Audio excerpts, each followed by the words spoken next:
I have come here to chew bubblegum and kick ass.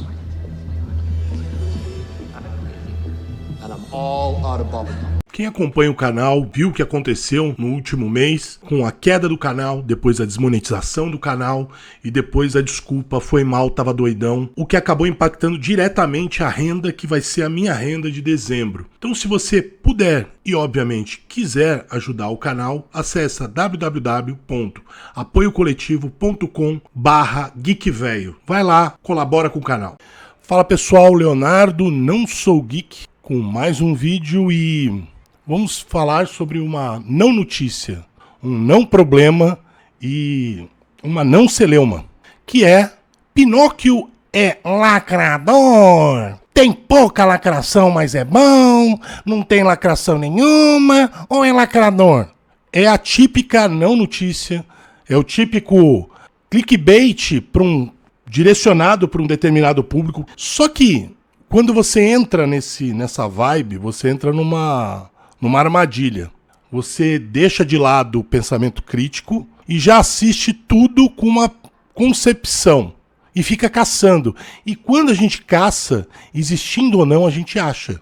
Seja fruto da nossa imaginação, fruto da incapacidade de interpretação da pessoa, ou simplesmente porque isso vai render view depois. A minha resposta é não.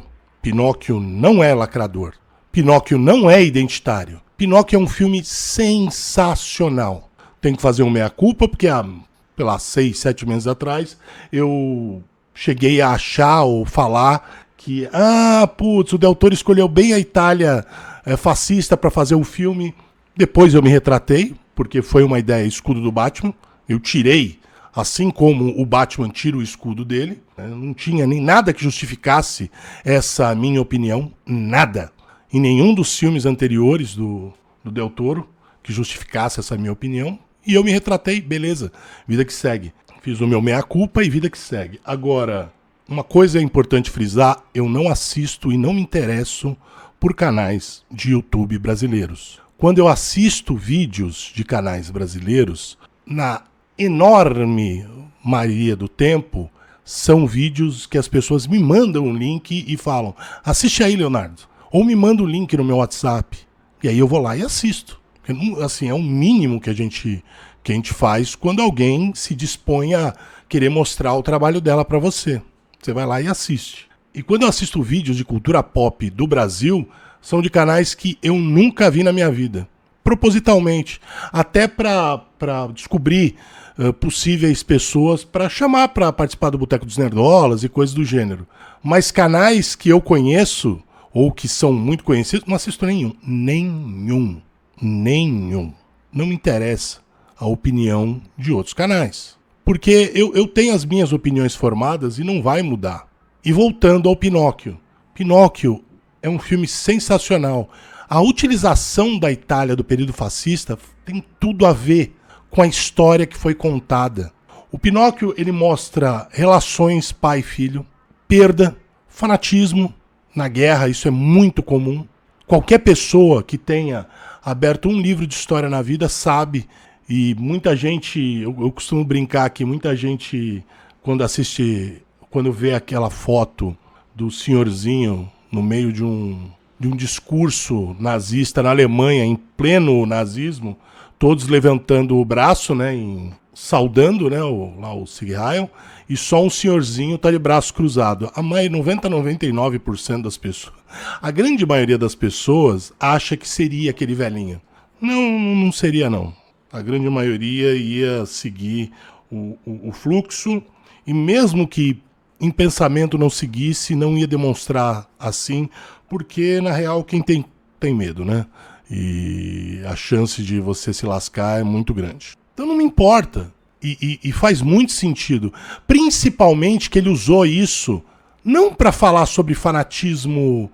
O foco do Podesta não era o fanatismo político dele.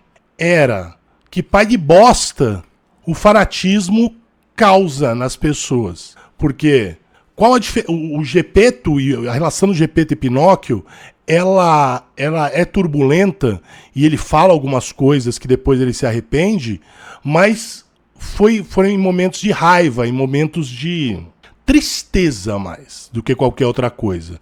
Somente quando ele afasta o Pinóquio dele. Tanto que no dia seguinte, quando ele já acorda pedindo desculpas, o Pinóquio já tinha ido embora. Em relação ao Podesta, não. São atitudes pensadas, é a forma como ele vê, né? Você não sente que existe uma relação amorosa entre pai e filho. E assim, isso é muito comum, inclusive. Nem todas as pessoas foram criadas em lares amorosos. E eu não posso reclamar, meu pai era uma pessoa extremamente amorosa. Ele era extremamente amoroso, então eu não posso falar. Então eu, por exemplo, não sirvo de exemplo, porque conversando com amigos no decorrer da minha vida, eu vi que o meu pai, não digo que era uma exceção, mas não era tão comum quanto eu achava que fosse. Na minha cabeça todos eram assim. E aí eu fui descobrir que na verdade não.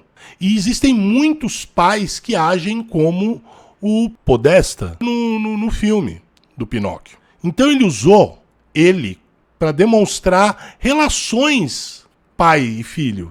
E depois relações dos filhos, né? No caso do Pinóquio e do Candlewick. Mostrou como era a relação dos dois. Foi se aproximando por conta das circunstâncias. Então o uso do período histórico, a questão da morte e ressurreições do Pinóquio, tem tudo a ver. E o uso desse período é muito bem feito. Muito bem feito. E nem se foca tanto. Tem uma piada no filme que dura pouco tempo da apresentação, quando Mussolini aparece.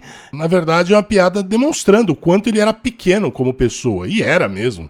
Era um ser microscópico. Era um lixo, na verdade. Então, o filme utilizou-se desse período para isso, para contar a história da forma que o Del Toro pensou. E foi usado muito bem o período. Tanto que o filme começa com a morte do filho dele num ataque dos fascistas. Eles simplesmente jogaram bomba lá na cidade. Não foram os aliados. Foi fogo amigo. E é assim que ele perde o filho. Mas mesmo assim, você tem alguns pequenos detalhezinhos. Ainda assim, ele é um seguidor da lei. E ele, inclusive, fala isso pro Pinóquio, na importância de seguir a lei, por mais errada que ela esteja. E aí, ele também, com as respostas do Pinóquio, na completa e total ingenuidade dele, também mexe um pouco na forma como ele vê essas coisas. Então, achar qualquer coisa de no filme, a pessoa tem que ter um esforço, assim, muito grande para criar uma história que não existe. Para analisar de uma forma que, olha, você tem que fazer um esforço absurdo, incrível, você tem que fazer o esforço para isso. E é o que eu chamo de não notícia, não celeuma, não problema. Isso é o típico não problema. Pinóquio é lacração! Isso é uma forma de ganhar clique. E se algum canal brasileiro falou isso, dane-se a opinião dessas pessoas. Eu tenho meu canal para dar as minhas opiniões. E quando normalmente eu estou falando algo direcionado a algum canal, eu sempre dei o nome aos bois. Então se alguém acha que eu estou dando indireta, vai pro inferno, entendeu? Vai pro inferno.